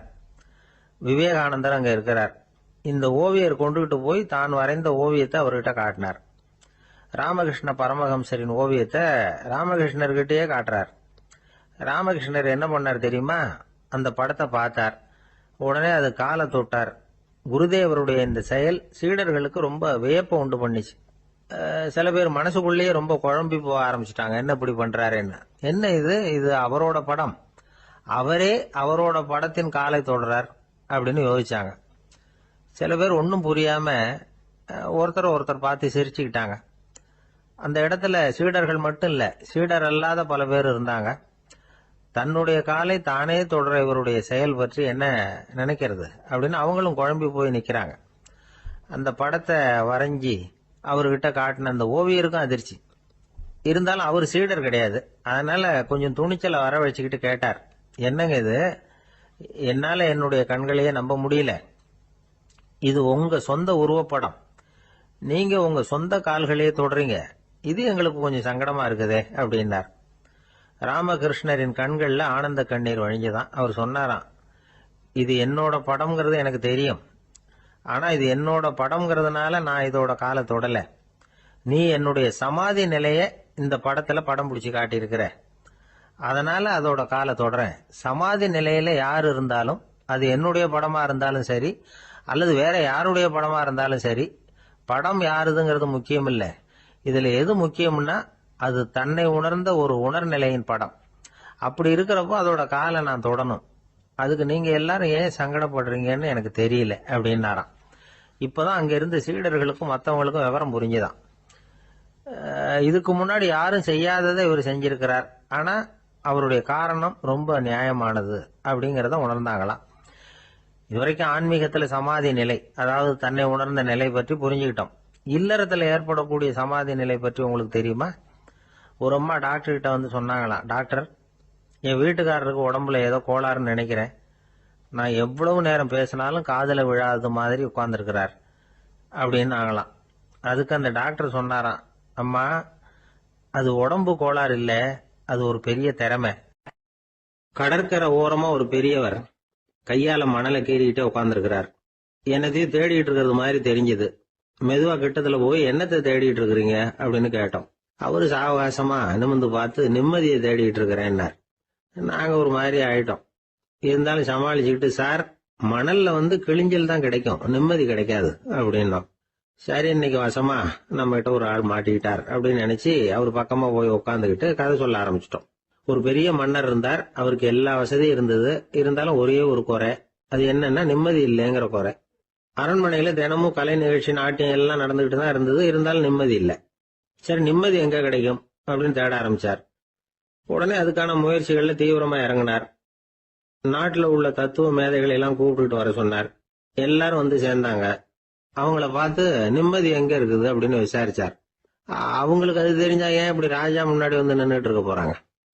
ராஜாவோட கேள்விக்கு ஒவ்வொருத்தரும் ஒவ்வொரு மாதிரி விளக்கம் கொடுக்க ஆரம்பிச்சிட்டாங்க. எந்த பதிலும் ராஜாவுக்கு திருப்தி அளிக்கக்கூடிய அளவுக்கு இல்ல. சரி, போயிட்டு வாங்கன்னு சொல்லி அவங்களை எல்லாம் அனுப்பி வச்சுட்டார். ஒரு நாள் அவர் மாளிகையில உப்பரிகையில நின்றுட்டு இருக்கிறார். அந்த சமயத்துல தெருவுல ஒரு பிச்சைக்காரன் ரொம்ப உல்லாசமா பாட்டு பாடிக்கிட்டே போயிட்டு இருக்கிறான். குரல்ல ஒரு சந்தோஷம், நடையில ஒரு மிடுக்கு. அவன்கிட்ட கொஞ்சம் கூட கவலை இருக்கிறதா தெரியல. உடனே ராஜா அதை பார்த்தார். ஏவலாளிகளை வந்து கைதட்டி கூப்பிட்டார். உடனே ஓடி போய் அந்த பிச்சைக்காரனை இங்க அழைச்சிட்டு வாங்கன்னு உத்தரவு போட்டார். இவங்க உடனே ஓடி போய் அவனை கூப்பிட்டாங்க. அரண்மனைக்கு வாழ்ந்தாங்க. அவன் வரல. அரண்மனைக்கு உள்ள அடி எடுத்து வைக்க மாட்டேன்னு சொல்லிவிட்டான். ராஜா கிட்ட வந்து விஷயத்தை சொன்னாங்க. அவருக்கு ரொம்ப ஆச்சரியம், இப்படி ஒரு ஆள் இருக்கிறானா அப்படின்னு. சரி, அவன் என்னதான் சொல்றான் அப்படின்னு விசாரிச்சார். இவங்க மறுபடியும் தெருவுக்கு போய் கேட்டாங்க. என்ன பார்க்கணும்னா ராஜா விருப்பப்பட்டாருன்னா அவரை வேணும்னா இங்க வர சொல்லுங்க அப்படின்னு சொல்லிவிட்டான். அதை வந்து ராஜா கிட்ட சொன்னாங்க. அவருக்கு கோபம் வரல. இவ்வளவு சுதந்திர உணர்வோட இருக்கிறவன் சாதாரண ஆளா இருக்க முடியாது அப்படின்னு நினைச்சார். உடனே கிடுகிடுன்னு இறங்கி தெருவுக்கு வந்தார். பிச்சைக்காரங்கிட்ட போனார். நீ கவலைப்படாம சந்தோஷமா பாடிட்டு போறியே, அது எப்படி முடியுது உன்னால அப்படின்னு கேட்டார். ஏன் அப்படி கேக்குறீங்கன்னு அவன், அதுக்கு இல்ல, எனக்கு அரண்மனையில எவ்வளவோ சுகபோகங்கள்லாம் இருக்கு, இருந்தாலும் நிம்மதி இல்ல. இது ஏன்னு எனக்கு தெரியல. இந்த தேசத்துல உள்ள அறிஞர்களை எல்லாம் கூப்பிட்டு கேட்டு பார்த்துட்டேன், அவங்களுக்கும் தெரியல. உன்னை கேட்டா தெரியும்னு நினைச்சேன், அதனாலதான் சந்திக்கிறதுக்கு ஆசைப்பட்டேன், ஆனா நீ வரமாட்டேன்னு விட்டியே அப்படின்னார். பிச்சைக்காரன் கடகடன்னு சிரிக்க ஆரம்பிச்சுட்டான். மகிழ்ச்சிக்கும் உங்களுக்கும் தடையா இருக்கிறது இந்த மாளிகை தான். இதை விட்டுட்டு வெளியில வந்துட்டா நிம்மதி தேடிட்டு வந்துரும்னா. நான் அரசன், எனக்குன்னு கடமைகள் இருக்கு, அதையெல்லாம் விட்டுட்டு எப்படி வர முடியும்னார் ராஜா. ரெண்டும் ஒரே நேரத்துல கிடைக்கணுங்கிறது முடியாத காரியம். உங்க சுகபோகத்துக்கு விலையாதான் உங்க நிம்மதியை கொடுத்துக்கிட்டு இருக்கிறீங்க. என்ன பாருங்க, என்கிட்ட எதுவும் இல்ல, அதனால எதுவும் போயிடுமோங்கிற பயமும் இல்ல, நிம்மதியா இருக்கிறேன் அப்படின்னா அவன். ராஜா உடனே சந்தோஷப்பட்டு தன்னுடைய மேலங்கியை எடுத்து அவனுக்கு பரிசா கொடுத்தாரான். அவன் சிரிச்சுக்கிட்டே அதை வாங்க மாட்டேன்னு விட்டானா. இதை நீங்க எனக்கு கொடுக்கறதுனால எந்த பயனும் இல்ல, அதே நேரத்துல அதை வாங்கிட்டேன்னா அடுத்த வினாடியிலிருந்து அதை எப்படி காப்பாத்துறதுங்கிற கவலை எனக்கு வந்து சேர்ந்துரும், அப்புறம் தூக்கம் வராது, நிம்மதி போயிடும் அப்படின்னானா. சொல்லிவிட்டு அவன் பாட்டுக்கு சந்தோஷமா பாடிக்கிட்டே போயிட்டான். நிம்மதி எங்க இருக்குங்கிறதையும் ராஜா தெரிஞ்சுக்கிட்டார். அந்த இடத்துக்கு தன்னால போக முடியாதுங்கிறதையும் அவர் புரிஞ்சுக்கிட்டார். இப்படி இந்த கதைய அந்த கடற்கரையில மணலை கீறிக்கிட்டே உட்கார்ந்துருந்தார அந்த பெரியவர்கிட்ட சொல்லி முடிச்சோம். அவர் முகத்துல ஒரு தெளிவு தெரிஞ்சது. எங்களை நிமிர்ந்து பார்த்தார். ரொம்ப நன்றிங்க, இப்ப எனக்கு தெரிஞ்சு போச்சு. நிம்மதி வேணும்னா அதுக்கு என்ன பண்ணணும்னு இப்ப நல்லா புரிஞ்சுக்கிட்டேன் அப்படின்னார். என்ன புரிஞ்சுக்கிட்டீங்கன்னு கேட்டோம். இனிமே இந்த பக்கம் வந்தா உங்க கண்ணுல படாத இடமா பார்த்து உட்காரணும்னு புரிஞ்சுக்கிட்டேன் அப்படின்னார். ஒரு பெரிய நினைவு மண்டபம். அதுக்கு முன்னாடி ஒரு அப்பாவும் பிள்ளையும் நின்றுகிட்டு இருக்கிறாங்க. அந்த வழியா போறவங்க வர்றவங்க எல்லாம் அந்த இடத்துல நின்று அது என்ன மண்டபம் அப்படின்னு விசாரிக்க ஆரம்பிச்சாங்க. அந்த அப்பாவும் பிள்ளையும் தான் வர்றவங்களுக்கெல்லாம் விவரம் சொல்லிட்டு இருக்கிறாங்க. அதாவது இந்த இடத்துல ஒரு பெரிய மகான் சமாதி ஆயிருக்கார். அவர் சமாதியான இடத்துல இந்த நினைவு மண்டபத்தை கட்டியிருக்கிறோம் அப்படின்னாங்க. ஊர் பூரா இந்த செய்தி பரவிச்சு. நிறைய பேர் அந்த இடத்தை தேடி வர ஆரம்பிச்சாங்க. இங்க வந்து கொஞ்ச நேரம் உட்காந்துட்டு போனா மனசுக்கு ஒரு நிம்மதி கிடைக்குது அப்படின்னாங்க. அங்க இருந்த உண்டியல்ல நிறைய காசு போட்டுட்டு போறாங்க. பணம் கிடுகிடுன்னு நிறைய சேர ஆரம்பிச்சுட்டுது. பணம் நிறைய சேர்ந்த உடனே அந்த அப்பாவுக்கும் பிள்ளைக்கும் தகராறு வந்துட்டுது. பணம் சேர்ந்தாலே சொத்து தகராறு வரத்தானே செய்யும். அது மாதிரி வந்துட்டுது. பையன் அடிக்கடி நிறைய பணம் கேட்க ஆரம்பிச்சான். அப்பா பார்த்தார், யோசனை பண்ணார், ஒரு முடிவுக்கு வந்தார். ஒரு நாள் பையனை கூப்பிட்டார். இதை பாருப்பா, நமக்குள்ள தகராறு வேணாம். அப்பாவும் பிள்ளையும் இப்படி சண்டை போட்டுக்கிட்டா பாக்குறவங்க தப்பா நினைப்பாங்க. அதனால நமக்குள்ள சமரசமா இதை தீர்த்துக்குவோம், என்ன சொல்ற அப்படின்னார் அப்பா. சரி நான் பையன். உடனே அந்த அப்பா என்ன பண்ணார் தெரியுமா? மகன் கிட்ட கொஞ்சம் பணத்தை கொடுத்தார். தன்கிட்ட இருந்த ஒரு கழுதையையும் கொடுத்தார். இதை வச்சு நீ பொழைச்சிக்கோ அப்படின்னு சொல்லி அனுப்பி வச்சுட்டார். மகன் அந்த கழுதை எழுத்துக்கிட்டு அடுத்த ஊருக்கு போனான். வழியிலேயே அந்த கழுதை செத்து போச்சு. உடனே என்ன பண்ணலாம்னு யோசனை பண்ணான். ஒரு ஐடியா வந்தது. அந்த கழுதைய ஒரு சாலை ஓரமா புதைச்சான். கையில் இருந்த பணத்தை வச்சு அந்த இடத்துல ஒரு கல் மண்டபம் கட்டினான். அந்த வழியா 2 பேர் வந்தாங்க. இது என்ன மண்டபம்னு விசாரிச்சாங்க. இந்த இடத்துல ஒரு பெரிய மகான் சமாதி ஆயிருக்கிறார் அப்படின்னா. இந்த செய்தி ஊர் பூரா பரவ ஆரம்பிச்சுட்டுது. நிறைய பேர் வந்து போக ஆரம்பிச்சாங்க. இங்க வந்தா மனசுக்கு ஒரு பெரிய நிம்மதி கிடைக்குது அப்படின்னு வேற சொல்ல ஆரம்பிச்சாங்க. வர வர கூட்டம் அதிகமா வர ஆரம்பிச்சுட்டுது. உண்டியல்ல பணம் நிறைய சேர்ந்துட்டுது. நகையெல்லாம் கூட கழட்டி காணிக்கையா போட ஆரம்பிச்சுட்டாங்க. அப்பாவை விட மகன் பெரிய ஆளாயிட்டான். இதை கேள்விப்பட்டார் அப்பா. பையனை பார்த்துட்டு வரலாம்னு ஒரு நாள் புறப்பட்டு வந்தார். பையன் ஓஹோன்னு இருக்கிறான். பங்களா, காரு எல்லாம் வந்துட்டுது. எப்படிடா இந்த அளவுக்கு ஆனே அப்படின்னு விசாரிச்சார். அப்பா, எல்லாம் உங்க ஆசீர்வாதம் தான். நீங்க கொடுத்த மூலதனத்தை வச்சுதான் இவ்வளவும் சம்பாதிச்சேன் அப்படின்னு நான் பையன். அது எப்படிடான்னு விசாரிச்சார். அப்பா, நீங்க ஒரு கழுதை குட்டியும் கொஞ்சம் பணமும் என்கிட்ட கொடுத்து அனுப்பி வச்சிங்க. அதை எடுத்துக்கிட்டு வந்தேன். வர்ற வழியில அந்த கழுதை செத்து போச்சு. உடனே யோசனை பண்ணேன். அந்த கழுதையை இந்த இடத்துல புதைச்சேன். கையில் இருந்த பணத்தை வச்சு மண்டபம் கட்டினேன். மகான் ஒருத்தர் சமாதி ஆயிருக்கார் அப்படின்னு வதந்தியை கிளப்பி விட்டேன். ஜனங்கள்லாம் ஏமாந்து போய் காசை கொண்டாந்து போட ஆரம்பிச்சிட்டாங்க. நான் பொழைச்சிக்கிட்டு இருக்கிறேன் அப்படின்னா. இப்பதான்டா நீ என் புள்ள அப்படின்னு சொல்லி சந்தோஷப்பட்டாரான் அந்த அப்பா. ஏன் அப்படி சொல்றீங்கன்னு கேட்டிருக்கான் பையன். கழுத குட்டியை புதைச்சி மண்டபம் கட்டி இருக்கிற நீ, ஏற்கனவே நம்ம ஊர்ல நாம கட்டி இருக்கிறோமே மண்டபம், அது இந்த கழுதையோட அம்மாவை புதைச்ச இடம். மகான் சமாதி ஆயிருக்காருன்னு நானும் சும்மா கப்சா தான் விட்டுக்கிட்டு இருக்கேன் அப்படின்னாரான் அப்பா. முட்டாள் ஜனங்களை நினைச்சு அந்த 2 பேரும் சத்தம் போட்டு சிரிச்சாங்களாம். மனுஷன் ஏமாத்துறது ரொம்ப சுலபம். என் கூட படிச்ச ஒருத்தன் திடீர்னு ஒரு நாள் எல்லாருக்கும் அருள் வாக்கு சொல்ல ஆரம்பிச்சுட்டான். அவன் ஒரு ஆபீஸ்லயும் வேலை பார்க்கறான். ஆபீஸ்ல உள்ளவங்க எல்லாம் அவங்ககிட்ட வந்து அருள் வாக்கு கேட்கறது வழக்கம். ஒரு நாள் நான் அவன் முன்னாடி போய் உட்காந்து பேசிக்கிட்டு இருந்தேன். அப்போ அதே ஆபீஸ்ல வேலை பார்க்குற ஒருத்தர் அவங்ககிட்ட வந்து, சுவாமி, என் மேஜையில வச்சிருந்த பேனா திடீர்னு காணாம போட்டுது, அது திரும்ப கிடைக்குமா எனக்கு அப்படின்னு கேட்டார். இவன் கண்ணை உருட்டி பார்த்துட்டு, அது உனக்கு கிடைக்காது, புதுசா வேற ஒன்று வாங்கிக்கப்போ அப்படின்னா. சரின்னு அவர் போயிட்டார். அவர் போனதுக்கு அப்புறம் நான் மெதுவா இவனை பார்த்து, அது எப்படிடா அது உனக்கு கிடைக்காதுன்னு அவ்வளவு உறுதியா அவர்கிட்ட சொன்னேன் அப்படின்னு கேட்டேன். இவன் மெதுவா என் காதுகிட்ட வந்து, அந்த பேனாவை கிளப்புனதே நான் தான் அப்படிங்கிறான். ஒரு ரயில் வேகமா போயிட்டு இருக்கு. அது ஒரு ரயில்வே ஸ்டேஷன்ல கொஞ்ச நேரம் நின்னுது. அப்போ அதுல ஒரு ஆள் ஏறினார். தலையில ஒரு மூட்டையை வச்சிருந்தார். மூட்டையை தலையில சுமந்துகிட்டே உள்ள வந்தாரு. மூட்டையை தலையில சுமந்துகிட்டே ஒரு இடத்துல உட்கார்ந்தார். ரயில் மறுபடியும் புறப்பட்டது. இவர் தன் தலையில இருந்த மூட்டையை கீழே இறக்கி வைக்கணும்ல, வைக்கல, சுமந்துகிட்டே வர்றார். எதிரில் உட்கார்ந்துருந்தவர் கேட்டார், ஏங்க ஏன் இப்படியே உட்கார்ந்துருக்கிறீங்க தலையில மூட்டையை வச்சுக்கிட்டு, மூட்டையை கீழே இறக்கி வைக்கலாமே அப்படின்னார். வேணாங்க பாவம், தலையில இருக்கிற மூட்டையை இறக்கி ரயில்ல வச்சா ரயிலுக்கு பாரம் அதிகமா இருக்கும் அப்படின்னாரு அவரு.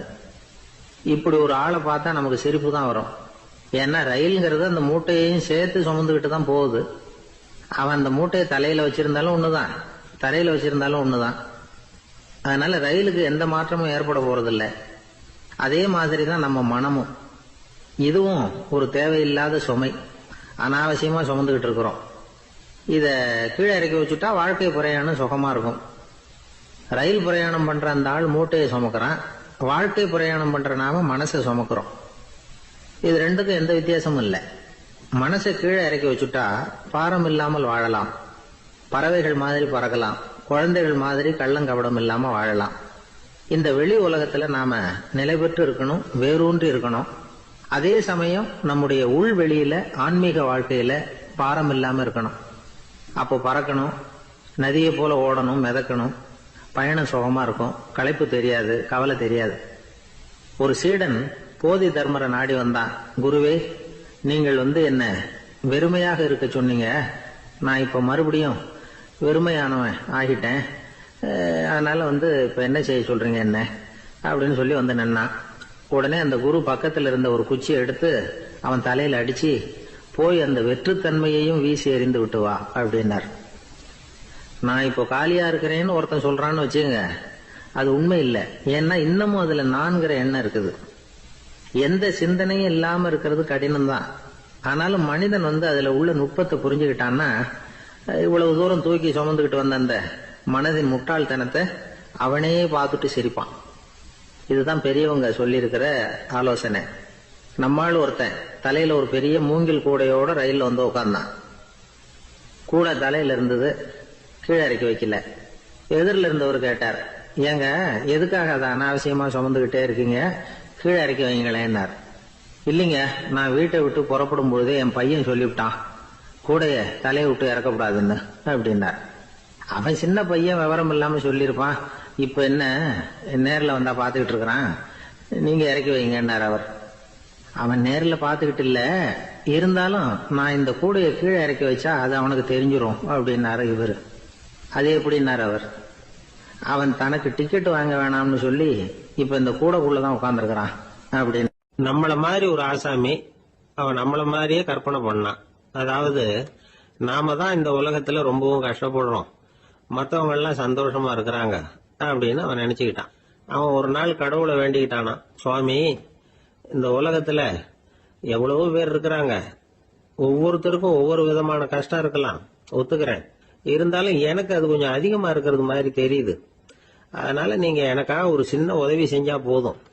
அது வேற ஒண்ணும் இல்ல, என்கிட்ட இருக்கிற துயரங்களை இன்னொருத்தர் யாருகிட்டயாவது கொடுத்துருங்க, அவர்கிட்ட இருக்கிற துயரங்களை என்கிட்ட மாத்தி கொடுத்துருங்க. ஒரு மியூச்சுவல் டிரான்ஸ்பர், அவ்வளவுதான். அப்படி பண்ணிவிட்டா போதும் அப்படின்னு வேண்டிக்கிட்டானா. அன்னைக்கு ராத்திரியே அவன் ஒரு கனவு கண்டிருக்கான். வானத்தில இருந்து ஒரு குரல் கேட்டிருக்கு. அது என்ன சொல்லிச்சு தெரியுமா?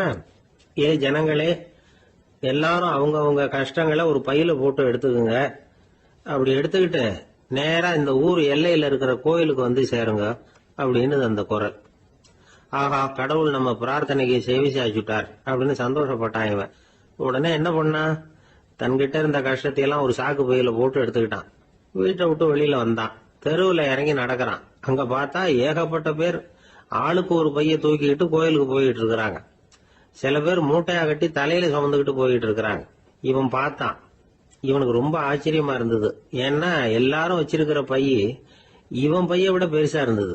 இவன் பை தான் இருக்கிறதுலயே கொஞ்சம் சின்னதா தெரிஞ்சது. இப்ப அவன் மறுபடியும் சாமியை வேண்டிக்கிட்டான், கடவுளே, இப்ப உள்ள சூழ்நிலையை கவனிச்சா என்கிட்ட இருக்கிற பைய பரவாயில்லன்னு தோணுது. அதனால வேற பை எதையும் மாத்த வேணாம், இதுவே பரவாயில்ல, இந்த பையோட திரும்பி வீட்டுக்கு போனா போதும்னு நினைக்கிறேன் அப்படின்னு ஏதோ நினைக்க ஆரம்பிச்சுட்டான். எல்லாரும் கோயிலுக்கு போய் சேர்ந்தாங்க. கோயில்ல அந்த குரல் மறுபடியும் கேட்டுது. எல்லாரும் அவங்கவுங்க பைகளை சோகத்துல தொங்க விடுங்க, திடீர்னு விளக்குகள் அணையும், மணி அடிக்கப்படும், அதுதான் அடையாளம். அந்த சமயத்துல இருட்டுல உங்களுக்கு வேண்டிய பைய நீங்க மாத்தி எடுத்துக்கலாம், தேர்ந்தெடுத்துக்கலாம். வெளிச்சம் இருக்கிறப்பவே உங்களுக்கு பிடிச்ச பைக்கு பக்கமா பார்த்து நீங்க நின்னுக்கலாம் அப்படின்னு சொல்லி விவரம் சொல்லிச்சான் அந்த குரல். அப்படி சொன்னதுக்கு அப்புறம் திடீர்னு விளக்கு அணைஞ்சுது, மணி அடிச்சுது. கொஞ்ச நேரம் கழிச்சு மறுபடியும் விளக்குகள்லாம் எரிஞ்சுது. இப்போ பார்த்தா எல்லாரும் அவங்கவங்க பையையே கெட்டியா பிடிச்சிட்டு நிக்கிறாங்க. இவனும் அப்படியே நிக்கிறான். இவன் மெதுவா பக்கத்துல நிக்கிறவங்க கிட்ட கேட்டானா, ஏன் நீங்க பைய கையிலேயே வச்சிருக்கிறீங்க, செவுத்துல மாட்டலையா அப்படின்னு கேட்டிருக்கான். இல்லப்பா, நீ ஏன் கையிலேயே வச்சிருக்கிறியோ அதே காரணத்துக்காக தான் நாங்களும் வச்சிருக்கிறோம். நம்ம கவலைகளை பத்தி நமக்கு ஓரளவுக்காவது தெரியும். ஆனா மத்தவங்க கவலைகள் நமக்கு பரிச்சயம் இல்லாதவை, பழக்கம் இல்லாதது. அதனால நமக்கு தெரிஞ்ச கவலைகளை சமாளிக்கிறது சுலபம். தெரியாததை சமாளிக்கணும்னா மறுபடியும் ஆரம்பத்துல இருந்து ஆரம்பிக்கணும். அதனால பழைய நண்பர்களோட வாழறதுதான் மேல் அப்படின்னு ஆனான். அதுக்கப்புறம் அவன் தன்னோட பைய போதும்னு வீட்டுக்கு திரும்பி வந்துட்டானான். இது ஒரு பெரியவர் சொல்லி இருக்கிற கதை. அதனால நம்ம கிட்ட இருக்கிற கஷ்டங்கள் தான் பெருசு, அதை இன்னொருத்தங்கிட்ட கொடுத்துட்டு மாத்திக்கலாம் அப்படின்னு நினைக்கிறது தப்பு. இதே மாதிரி இன்னொரு சம்பவம். ஒரு ஊர்ல ஒரு நாள் ராத்திரி ஆகாயத்தில இருந்து கடவுள் குரல் கேக்குது. இந்த ஊர்ல இருக்கிற ஜனங்கள்லாம் கொஞ்சம் கவனிங்க, உங்களுக்கு ஒரு செய்தி. அதாவது இங்க இருக்கிற ஜனங்கள்லயே கொஞ்சம் கூட கவலையே இல்லாத ஆள் யாருன்னு எனக்கு தெரியணும். அதனால எல்லாரும் அவங்க கவலைகளை ஒரு பையில போட்டு எடுத்துக்கிட்டு கோயிலுக்கு வாங்க அப்படின்னாரு கடவுள். உடனே வரிசையா எல்லாரும் வர ஆரம்பிச்சாங்க. எல்லார் கையிலயும் பை இருந்தது, சின்னதும் பெருசுமா. கவலையே இல்லாத ஆள் யாருன்னு தேடினார் கடவுள். ஒரே ஒரு ஆள் மட்டும் கையில எதுவும் இல்லாம வெறும் கையை வீசிக்கிட்டு ரொம்ப ஜாலியா நடந்து வந்துகிட்டு இருந்தான். கடவுள் அவங்க கிட்ட போனார். ஏன்பா உனக்கு கவலையே இல்லையா அப்படின்னு கேட்டார். எனக்கும் சில கவலைகள்லாம் உண்டு அப்படின்னு நானா. அவன் எங்க அதெல்லாம்னு கேட்டிருக்காரு கடவுள். பின்னாடி லாரியில வந்துகிட்டு இருக்கு அப்படின்னு நானா. அவன் ஒரு ஊர்ல ஒரு ராஜா இருந்தார். அந்த ராஜாவுக்கு ஒரு மந்திரி. ராஜா ரொம்ப நியாயமானவர், நேர்மையானவர், கண்டிப்பானவர். தப்பு செய்யறது யாரா இருந்தாலும் தண்டனை கொடுப்பார். வேண்டியவங்களுக்கு ஒரு நியாயம், வேண்டாதவங்களுக்கு ஒரு நியாயம்ங்கிறதெல்லாம் அவர்கிட்ட கிடையாது. ஒரு சமயம் அரசவையில் அந்த அமைச்சரே விதிமுறைகளுக்கு புறம்பா ஏதோ நடந்துகிட்டு இருக்கார். மன்னருக்கு கோபம் வந்துட்டுது. உடனே அந்த அமைச்சரை கிட்டத்தில் கூப்பிட்டு அவர் கன்னத்தில் ஓங்கி ஒரு அறை கொடுத்துட்டாராம். உடனே அந்த அமைச்சர் என்ன பண்ணார் தெரியுமா? நேராக போனார். அங்கே நின்றுகிட்டு இருந்த இன்னொருத்தர் கன்னத்தில் ஓங்கி அரைஞ்சார். அறை வாங்கினவர் திகைச்சு போயிட்டார். இவர் ஏன் நம்மளை அரைகிறார் அப்படின்னு யோசனை பண்ணார். மன்னரும் திகைச்சு போயிட்டார். நாம இவரை அரைஞ்சா அதுக்காக இவரு போய் இன்னொருத்தரை அரையணுமா அப்படின்னு யோசனை பண்ணார். அவர் இவருக்கு என்ன பைத்தியமானு கூட நினைக்க ஆரம்பிச்சுட்டார். ஆனா என்ன ஆச்சுன்னா, அப்புறம் அமைச்சர் அவர் கவனிச்சுக்கிட்டு இருந்தாரா, அவர் இன்னொருத்தர் அரைஞ்சார் இல்லையா, அந்த அறை வாங்கின ஆசாமியை பார்த்து கத்திக்கிட்டு இருந்தார். யார்? அமைச்சர். ஏன்பா என்கிட்ட அறைய வாங்கிட்டு இப்படி விவரம் இல்லாம நின்றுட்டு இருக்கிறிய, நான் உனக்கு கொடுத்ததை நீ வேற யாருக்கிட்டையாவது கொடுத்துரு அப்படின்னார். உடனே அந்த ஆள் பார்த்தான். தனக்கு அடுத்தபடியா நின்றுகிட்டு இருந்தவன ஓங்கி ஒரு அறை அரைஞ்சான். அவன் கண்ணத்தை தடவிட்டே யோசனை பண்ணான். இது ஏதோ புரிஞ்சுக்கிட்ட மாதிரி அடுத்தாப்புல நின்றுகிட்டு இருந்தவன அரைஞ்சான். இப்படி இந்த அறை மாறி மாறி போயிட்டே இருக்குது. ஊரு பூரா பிரயாணம் பண்ண ஆரம்பிச்சுட்டுது. அன்னைக்கு ராத்திரி அந்த ராஜா படுக்கிறதுக்காக போனார். அந்த நேரம் பார்த்து அவர் கன்னத்துல பலார்னு ஒரு அறை விழுந்தது. நம்மளே அரையிறது யாரு அப்படின்னு அதிர்ச்சியோட மன்னர் திரும்பி பார்க்கறாரு. அரைஞ்சது அவரோட மனைவி. என்னாச்சு உனக்குன்னு கத்துனார் ராஜா. உங்களுக்கு தெரியாதா, ஊரு பூரா ஒருத்தர் மாத்தி ஒருத்தர் மூலமா இந்த அறை பிரயாணம் பண்ணிட்டு வருது அப்படின்னாங்க அந்த அம்மா. அப்படின்னா ஆரம்பிச்ச இடத்துக்கே வந்துட்டுதா அப்படின்னாராம் மன்னர். என்ன சொல்றீங்கன்னு கேட்டிருக்காங்க. இவர் விவரத்தை சொன்னாராம். அப்படின்னா நீங்க ஆரம்பிச்சு வச்ச இந்த விளையாட்டை நான் முடிச்சு வச்சுட்டேன் அப்படின்னாங்களாம் அந்த அம்மா. மறுநாள் காலை மறுபடியும் அரசவை கூடிச்சு. அந்த அமைச்சர் மன்னரை பார்த்து கேட்டார், என்ன மகாராஜா, என்கிட்ட கொடுத்ததை திருப்பி வாங்கிட்டீங்களா அப்படின்னாராம். இப்படி நடக்கும்னு நான் எதிர்பார்க்கவே இல்லைன்னார் மன்னர். ஆனா நான் எதிர்பார்த்தேன். அது எங்க போயிட போகுது, ஊர் பூரா சுத்தி கடைசியில் உங்ககிட்ட தான் சேரும் அப்படிங்கிறது எனக்கு தெரியும் அப்படின்னார் அமைச்சர். இந்த கதை வேடிக்கையா இருந்தா கூட இதுல உள்ள கருத்து முக்கியமானது. இந்த உலகத்துல பல கருத்துக்கள் இப்படிதான் மாறி மாறி சுத்தி வந்துகிட்டே இருக்குது. நம்மாலும் ஒருத்தன் தன்னுடைய நண்பன் ஒருத்தனை கடத்தெருவில் பார்த்தான். உடனே ஓடி போய் பலார்னு ஒரு அறை கொடுத்தானா. அவன் கண்ணத்தை தடவிட்டு ஏன்டா என்ன அரைஞ்சேன்னு கேட்டிருக்கான். நீ ஏன்டா என்ன முட்டாள்னு என் மனைவிட்ட போய் சொன்னேன் அப்படின்ட்டு இருக்கான் அவன். உன்னை ஒரு முட்டாள்னு சொன்னதுக்காகவா நீ என்ன அரைஞ்ச அப்படின்னு கேட்டிருக்கான் இவன். டேய், நான் அதுக்காக அறையலப்பா, அது ஒரு பெரிய ரகசியம். நான் முட்டாளுங்கிறது அந்த ரகசியத்தை நீ ஏன் எங்க வீட்டுல போய் சொன்னேன், அதுக்காக தான் அரைஞ்சேன் அப்படின்னு நான் அவன். ஒரு சிகை அலங்கார கூடம். ரொம்ப சுறுசுறுப்பா எல்லாரும் வேலை செஞ்சுக்கிட்டு இருக்கிறாங்க. முடிவெட்டிக்க வந்திருக்கிறவங்க நிறைய பேர். எல்லாரும் வரிசையா உட்காந்துருக்கிறாங்க. அந்த சமயத்துல திடீர்னு கதவை திறந்துக்கிட்டு ஒருத்தர் உள்ள வர்றார். அவர் ஒரு பெரிய மனிதர். அவரும் முடி வெட்டிக்கிறதுக்காக தான் உள்ள வந்திருக்கிறார். அவரை பார்த்த உடனே அங்க வரிசையில் உட்காந்துருந்தவங்க எல்லாரும் எழுந்திருச்சு அவர்கிட்ட வந்துட்டாங்க. அவரை சுத்தி நின்றுட்டாங்க. எப்படி இருக்கிறீங்க, நல்லா இருக்கீங்களா அப்படின்னு விசாரிக்க ஆரம்பிச்சுட்டாங்க. எல்லாம் முடிஞ்சதும் வந்தவர் கேட்டார், வரிசையில கடைசியா இருக்கிறவர் யார் அப்படின்னு கேட்டார். ஏன்னு கேட்டாங்க. நான் அதுக்கு அடுத்தபடியா உட்காரணும், அதுக்காக தான் கேட்கறேன் அப்படின்னார். உடனே அங்க இருந்தவங்க எல்லாம் என்ன சொன்னாங்க தெரியுமா? நீங்க வரிசையில காத்திருக்க கூடாது, நீங்க அரசாங்கத்தின் தலைவர், உங்களுக்கு நேரம் முக்கியம், அதனால நீங்க முன்னாடி போங்க அப்படின்னு சொன்னாங்க. ஆனா அதை அவர் கேட்கல. தோழர்களே, உங்களுடைய கருத்துக்கு ரொம்ப நன்றி. எல்லாரும் வரிசையா தான் வரணும், அதுதான் முறை. வரிசையில வரணுங்கிற நடைமுறையை நானும் பின்பற்ற விரும்புறேன். நாம எல்லாரும் சமமானவர்கள் அப்படின்னார். இப்படி சொல்லிவிட்டு வரிசையில கடைசியா இருந்த ஒரு நாற்காலியில போய் உட்காந்துக்கிட்டார். தன் சட்டை பையில இருந்த ஒரு செய்தித்தாளை எடுத்தார், படிக்க ஆரம்பிச்சிட்டார். ஆனா அங்க இருந்தவங்களால இதை பார்த்துக்கிட்டு சும்மா இருக்க முடியல. ஒருத்தர் எழுந்திருச்சு வந்தார். ஐயா, இப்ப என்னுடைய முறை வந்திருக்குது, நான் தான் போக வேண்டிய முறை. உங்களை இங்க காத்திருக்க வைக்கிறத விட ஒரு 5 ஆண்டுகளுக்கு கூட நான் முடிவெட்டிக்காமே இருந்துட முடியும் அப்படின்னார். அவர் மறுபடியும் சொன்னார், ஐயா, நீங்க வரிசை முறையை தாண்டி போக விருப்பப்படல, சரி, ஆனா என்னுடைய முறையை மாத்தி கொடுக்கறதுக்கு எனக்கு முழு உரிமை இருக்குது.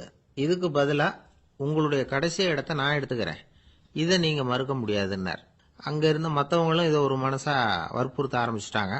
அந்த பெரிய மனிதர் பார்த்தார், சரின்னு கடைசியா ஒத்துக்கிட்டார். அவர் யார் தெரியுமா? அவர் தான் மாவீரர் லெனின். ரஷ்யாவில் கிரெம்ளின் சிகை அலங்கார கூடத்துல தான் இது நடந்தது. எல்லாரும் இந்நாட்டு மன்னர்கள்னு வாயளவுல பேசுறதுல என்ன பிரயோஜனம்? நாம எல்லாரும் சமம்ங்கிறத நடைமுறையில கடைபிடிச்சு காட்டினவங்க கொஞ்சம் பேர் தான். அவங்கள ஒருத்தர் தான் லெனின். வரிசையில் நின்று வர்றதுங்கிறது ஒரு சிறந்த பண்பு, உயர்ந்த பண்பு. இன்னைக்கு பல இடங்கள்ல அது நமக்கு தேவைப்படுது. ஒரு ரேஷன் கடைவாசல், கடை திறக்கிறதுக்கு முன்னாடியே எல்லாரும் வரிசையில் நின்றுட்டாங்க. கடைசியா வந்த ஒருத்தர் கியூவில் முன்னாடி போறதுக்கு முயற்சி பண்றார். ஏற்கனவே நின்றுட்டு இருக்கிறவங்க அவரை முன்னாடி போறதுக்கு விட மாட்டேங்கிறாங்க. கடைசியா போய் நில்லையா அப்படின்னு எல்லாரும் கத்துறாங்க. அது அவர் காதுல வாங்கல. முண்டி அடிச்சுக்கிட்டு முன்னாடி போறதுக்கே முயற்சி பண்ணிட்டு இருக்கிறார். எல்லாரும் சேர்ந்து அவரை வலுக்கட்டாயமா இழுத்து கொண்டாந்து பின்னாடி கொண்டு போய் நிறுத்திவிட்டாங்க. நிறுத்திவிட்டு சொன்னாங்க, இதை பாருப்பா, நாங்க இருக்கிற வரைக்கும் நீங்க முன்னாடி போய் எதையும் வாங்க முடியாது, தெரிஞ்சுக்கோ அப்படின்னாங்க. இப்போ அந்த ஆள் சொன்னாராம், நான் இங்க பின்னாடி நிக்கிற வரைக்கும் நீங்களும் எதுவும் வாங்க முடியாது அப்படின்னாராம். ஏன்னு கேட்டிருக்கிறாங்க. நான் தான் அந்த கடையை திறக்க வேண்டிய ஆள் அப்படின்னா. ஒரு கடைக்கு போனேன், 5 ரூபா பணத்தை எடுத்து கொடுத்தேன். ஒரு தினசரி பத்திரிகையை கேட்டேன். அவரு உடனே அங்க அடுக்கி வச்சிருந்த பத்திரிகையில ஒன்னு எடுத்து என் கையில கொடுத்தார், வாங்கிக்கிட்டேன். மீதி பணத்தை எடுத்தார், அதையும் என் கையில கொடுக்கணும்ல, கொடுக்கல. எதிரில் இருந்த பலகையில வச்சு எடுத்துக்க சொன்னார். எப்பவும் அவர் அப்படிதான் பண்ணுவாரு. நானும் எடுத்துக்கிட்டு வந்துடுவேன். இவர் ஏன் இப்படி பண்றாருங்கிறது எனக்கு ரொம்ப நாளா ஒரு சந்தேகம். ஒரு நாள் அவர்கிட்டயே இதை கேட்டுவிட்டேன். ஏங்க, நீங்க உங்க கடைக்கு பொருள்கள் வாங்குறவங்களுக்கு நீங்க பாக்கி சில்லறையை கொடுக்கறப்போ பலகையில வச்சு விடுறீங்க, கையில கொடுக்க மாட்டேங்கிறீங்களே, ஏன் அப்படின்னு கேட்டேன். காசை கையில கொடுத்தா நம்ம கிட்ட இருக்கிற லட்சுமி போயிடுவா சார் அப்படின்னார். அதாவது பணம் செலவாயிடும் அப்படின்னு அர்த்தமா. இன்னொரு நண்பர், அவர் ஒரு நாள் வழக்கத்துக்கு மாறா ரொம்ப சோகமா உட்காந்துருக்கிறார். ஏங்க, என்னாச்சு, ஏன் இப்படி கப்பலே கவிழ்ந்தது மாதிரி உட்காந்துருக்கிறீங்க அப்படின்னு கேட்டேன். கப்பலே கவிழ்ந்திருந்தா கூட நான் இப்படி கவலைப்பட மாட்டேன் சார், வேற ஒன்று நடந்து போச்சுன்னார். என்னன்னு கேட்டேன். என் உச்சந்தலையில பல்லி ஒன்று விழுந்துட்டுதுன்னார். அதுக்காகவா இப்படி அப்படின்னு ஆச்சரியப்பட்டேன். ஆமாங்க, பல்லி உச்சந்தலையில விழுந்தா பலன் என்னன்னு பஞ்சாங்கத்துல பார்த்தேன், மரணம்னு போட்டிருக்கு அப்படின்னு சொல்லிவிட்டு அவர் தொடர்ந்து கவலைப்பட ஆரம்பிச்சிட்டார். இப்படியும் ஒருத்தர், என் கூட வேலை பார்க்குற ஒருத்தர் எப்படி தெரியுமா, தினமும் வலது காலை வச்சுதான் ஆபீஸுக்கு உள்ள நுழைவார். என்னைக்காவது தவறுதலா இடது காலை வச்சு உள்ள வந்துட்டார்னா அன்னைக்கு பூரா மனசு சங்கடப்படுவார், எந்த வேலையும் சரியா ஓடாது. கேரம் போர்டு ஆடுற ஒருத்தர் எப்ப ஆட உட்கார்ந்தாலும் ஸ்ட்ரைக்கரை கை தவறி கீழே விழற மாதிரி பண்ணி அதுக்கப்புறம் அதை எடுத்துக்கிட்டு ஆட உட்காருவார். ஏன்னா எப்போ ஒரு தடவை நிஜமாவே அது கை தவறி கீழே விழுந்திருக்குது. அன்னைக்கு பிரமாதமா ஜெயிச்சுட்டார். உடனே ஒரு முடிவுக்கு வந்துட்டார், கை தவறுனா லாபம் அப்படின்னு. அதுக்கப்புறம் அதையே பழக்கமாக்கிக்கிட்டார். பூனை குறுக்க போனா சகனம் சரியில்லைன்னு நினைக்கிறவங்க உண்டு. ஆனா ஒருத்தர் எப்படி தெரியுமா, அவர் வெளியில கிளம்புற சமயம் பக்கத்து வீட்டு ரேடியோவில் மியாவ் மியாவ் பூனை குட்டின்னு பாட்டு சத்தம் கேட்டா கூட போதும், சகனம் சரியில்லைன்னு பிரயாணத்தை கேன்சல் பண்ணி விடுவார். இப்ப இவ்வளவு எதுக்கு சொல்றோம்னா, அளவுக்கு மீறின சகுன நம்பிக்கைகள் இருக்கு பாருங்க, இதோட பயமும் சேர்ந்துக்கிட்டதுன்னு வச்சுக்கோங்க, இது ஒருத்தருடைய மனநிலையை பாதிச்சிடும். இது உளவியல் நிபுணர்கள் சொல்ற கருத்து. வாழ்க்கையே தடுமாற வச்சிரும். பாதுகாப்பு இல்லாத உணர்வு, ஒரு விதமான டிப்ரெஷன் மனநிலை, இதெல்லாம் தான் இதுக்கு காரணமா அமையலாம். சில பேர் காய்கறி நறுக்க கத்திய கையில் எடுத்தா கூட நேரம் சரியா இருக்கா அப்படின்னு பார்த்துட்டு தான் வேலையை ஆரம்பிக்கிறது வழக்கம். அறிவு தான் மனசுக்கு வாத்தியாரா இருக்கணும். அப்பதான் வாழ்க்கை நிம்மதியா இருக்கும்.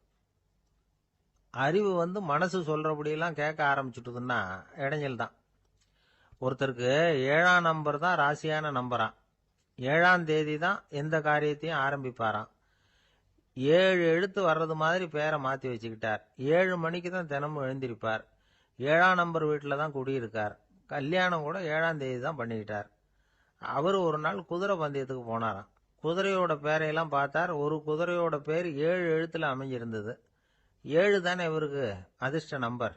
அதனால உடனே அது பேர்ல பணத்தை கட்டினார். பந்தயம் நடந்தது. என்ன சார் ஆச்சுன்னு கேட்டாங்க. நான் பணம் கட்டின அந்த என்னோட குதிரை 7ஆவதா சேர்ந்தது சார் அப்படின்னாராம் சோகமா. ஒரு ஆளு ராமகிருஷ்ணரை தேடி வந்தான். அவன் கையில 1000 பொற்காசுகள் வச்சிருந்தான். அதை அவர்கிட்ட கொடுத்து இதை ஏத்துக்கணும் அப்படின்னு ரொம்ப பணிவா கேட்டுக்கிட்டான். அவரு பார்த்தார், இது எனக்கு தேவையில்லை, ஆனாலும் உன்னுடைய மனசை புண்படுத்துறதுக்கு நான் விரும்பல, அதனால நீ கொடுக்கறத வாங்கிக்கிறேன்னார். வாங்கிக்கிட்டார். அப்புறம் கேட்டார், இதை பாரு, இனிமே இதெல்லாம் என்னுடைய இதுதானே அப்படின்னார்.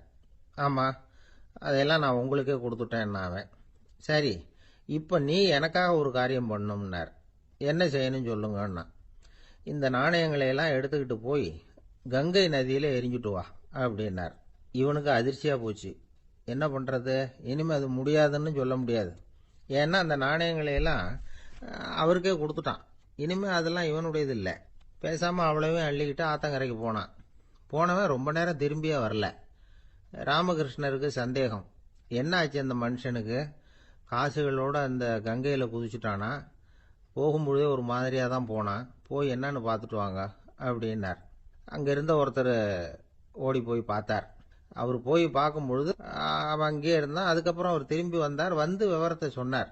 அதாவது அவன் கங்கை கரையில உட்காந்துக்கிட்டு ஒவ்வொரு நாணயமா 1 2ன்னு எண்ணி எண்ணி வீசிக்கிட்டு இருக்கிறான். அவனை சுத்தி ஒரு கும்பல் நின்றுகிட்டு அவனை தடுத்துக்கிட்டு இருக்குது அப்படின்னு விவரத்தை சொன்னார் போயிட்டு வந்தவர். இதை கேட்டதும் ராமகிருஷ்ணரே புறப்பட்டு அங்க போனாராம்.